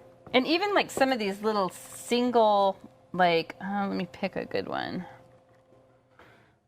Trying to find a big one. Like, maybe right here, this little single petal. It could be just a tiny flower.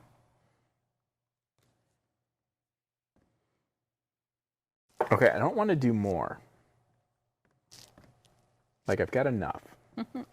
Your painting ended up looking really good. Mine definitely got very expanded. It was kind of funny to watch myself do that. And I'm like, okay, well, I can't really reduce it now. I'm just going to go with it. We learned last month that I like to paint flowers. I covered the whole canvas. Last month was hard. The daffodils? Oh, yeah. That was hard. I think we all struggled with that one daffodil. Yeah. The one that was painted more detailed. The other ones were really easy. That terrified me. But that one that had, like, the weird horn thing sticking out, it's like...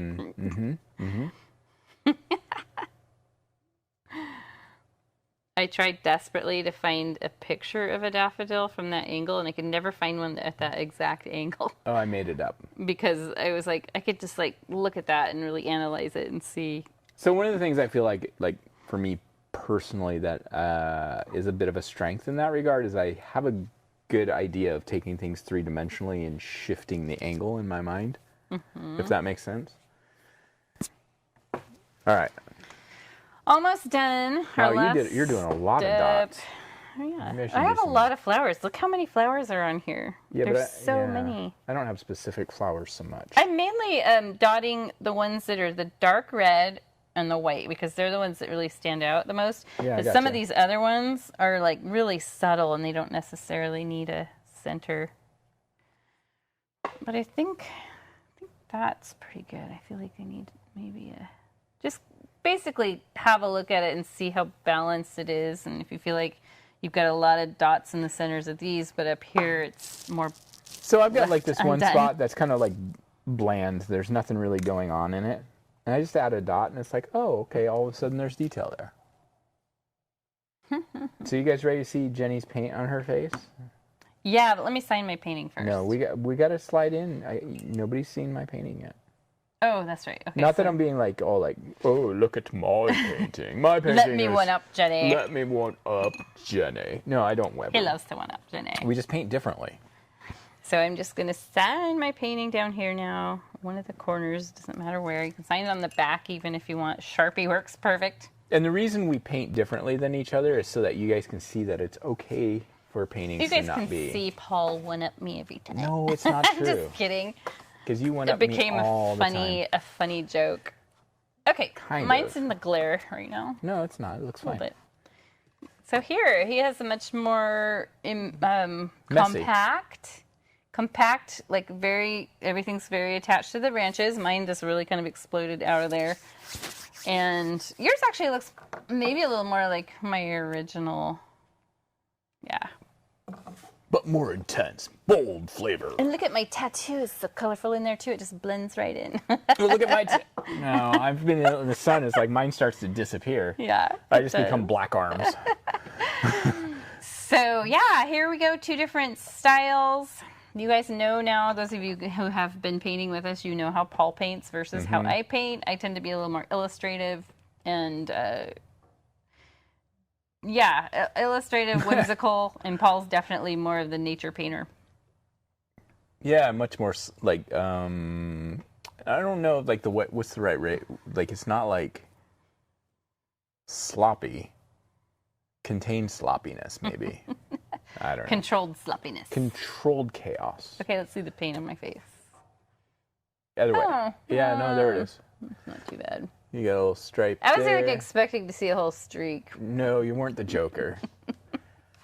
That's how it happens sometimes. You get really into the art, and I don't even see, like, I don't know where that came from because I don't have any black paint on my hands. Maybe did you touch the corner of your brush to your face or something? No. I don't know. I don't think so. Who knows? I'm actually like, for the most part, I'm a pretty clean painter.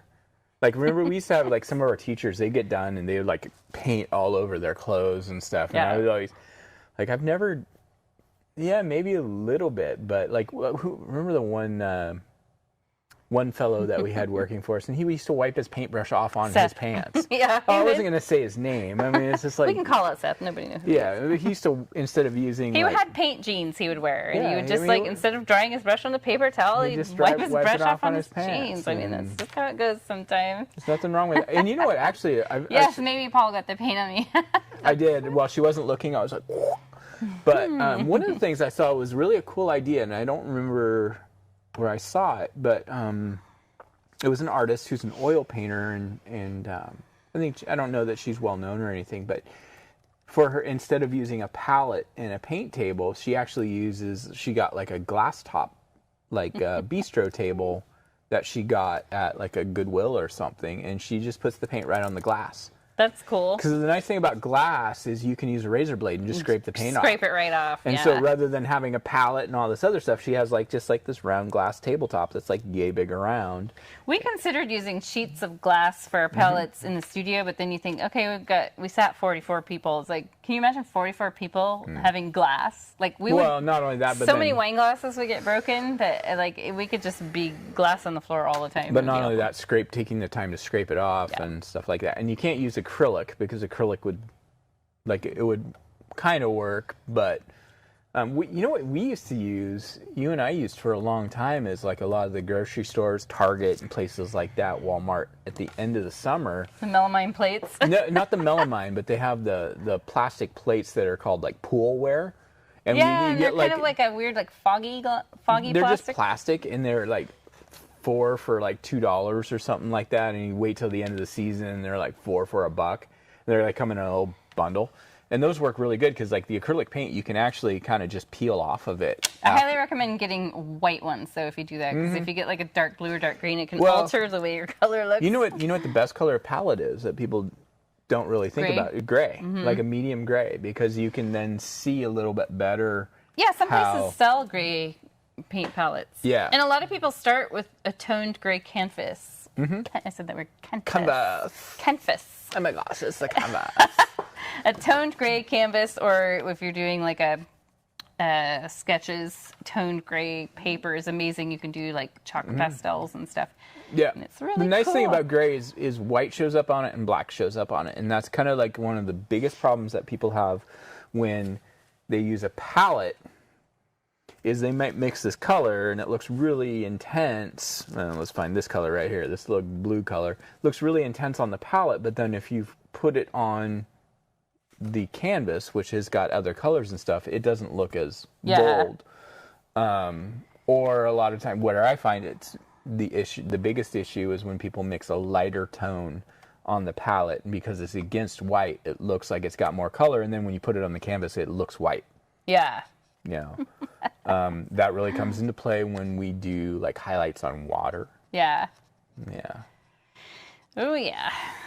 So what do we got time wise? We're at 7:20. Yeah, Cool. 149. We did a good time. Yeah. I just said a Yeah, word that get this doesn't paint off exist, my but face. that's okay. So if you guys can join us on Thursday, Yeah, Thursday. awesome. We'll be doing the Mirror Lake. And just like all of our videos, they're available whenever after the live stream. I think it takes a little bit of time for it to process, maybe an hour or so. Yeah. Before it becomes live, like available. Yeah, so if you can't ever join in when we're doing it live, And they're available whenever after that. I'm gonna pander a little bit. If you're out there and you're enjoying our videos and you're like, this is great free content, feel free to head over to Patreon and send us a buck or two. Yeah, Patreon is a platform that is for supporting content creators, which is Yeah. definitely what we are. And we know a lot of people are doing our videos with their own paints. Whew. If you do that, we would love it That's if you fine, yeah. like toss us a few bucks here and there, Yeah. so that we can continue as they are. Yeah. I know YouTube's great and free videos are awesome, but I was just like processing. Sid said hers looks like a butterfly bush. Awesome. Oh, that's Oh, yeah. yeah, Mine kind of does too. so Sid, that's great because Mom and Dad had such a big, huge butterfly bush in the backyard. I think those are actually, there's another name for them. I think they're California laurel. Yeah, Is that right? maybe. I don't know. I'm just reading the messages. Kim, yes, thank you guys for always joining in. You should get your box soon. There's a little present in it for you. And Joanna, I would love it if you could join at least for May the 4th. I love it when you guys are on here. So May the 4th, we will probably geek out a bit. Last year we did a trivia. I don't know if we're going to do trivia this year, but we might just have a lot of fun. I was trying to figure out something we could do that's fun. By the way, May the 4th, Star Wars. If you guys have not seen the trailer for the Ahsoka series, It looks good. it really looks good. really good. We're Yeah. Star Wars geeks. We're for Star sure. Wars nerds. Yeah. So thank you guys. Happy Friday. Enjoy Friday. the rest of your weekend. I hope you get some decent weather. Maybe you can get some spring planting done. I think we're gonna That's try what that we're a gonna little bit do some yesterday, weeding tomorrow. and planting tomorrow. And oh wait, here Daniel says, guess what movie the quote is from? Wait, do we got to go back to the I don't like sand, it gets everywhere? That is from Revenge of the Sith. It's the second one out of that trilogy. Are you sure? Isn't No, it's it? the third one. Third one? Okay. Whatever. Okay. So anyway, we are going to peace out. We will see you Peace guys out. Thursday next week, 5:30 PST. So whatever time that is where you live, please join in with the live. Even if you just pop in and say hello, we love to see our familiar faces. We love to see new faces, or I guess messages. And we'll keep painting. Keep Yeah. painting, and we'll see you next time. Bye. We got the traditional Jenny. Bye. All right, bye, everybody.